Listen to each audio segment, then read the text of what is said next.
Esther chapter 5.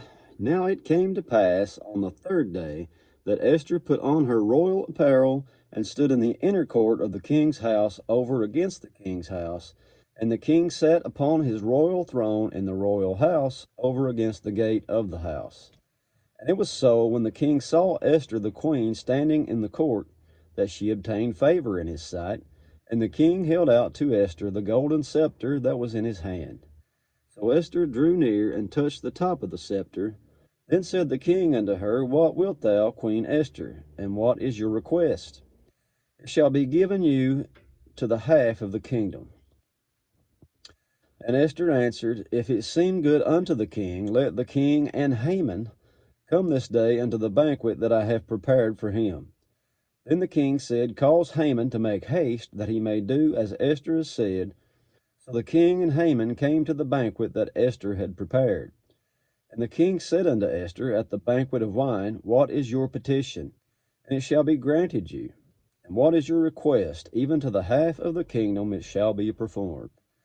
Then answered Esther and said, My petition and my request is, if I have found favor in the sight of the king, and if it please the king to grant my petition, and to perform my requests, let the king and Haman come to the banquet that I shall prepare for them.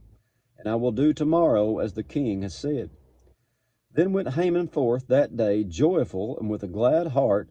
But when Haman saw Mordecai in the king's gate, that he stood not up nor moved for him, he was full of indignation against Mordecai.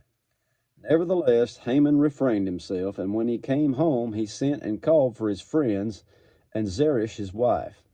And Haman told them the glory of his riches, and the multitude of his children, and all the things wherein the king had promoted him, and how he had advanced him above the princes and servants of the king. Haman said moreover, Yea, Esther the queen did let no man come in with the king unto the banquet that she had prepared, but me. And tomorrow I am invited unto her also with the king. Yet all this avails me nothing, so long as I see Mordecai the Jew sitting at the king's gate. Then said Zeresh his wife, and all his friends to him, Let a gallows be made of 50 cubits high, and tomorrow speak unto the king that Mordecai may be hanged thereon. Then go in merrily with the king unto the banquet. And the thing pleased Haman, and he caused the gallows to be made. And I guess that's it for chapter 5. God bless you. See you next time.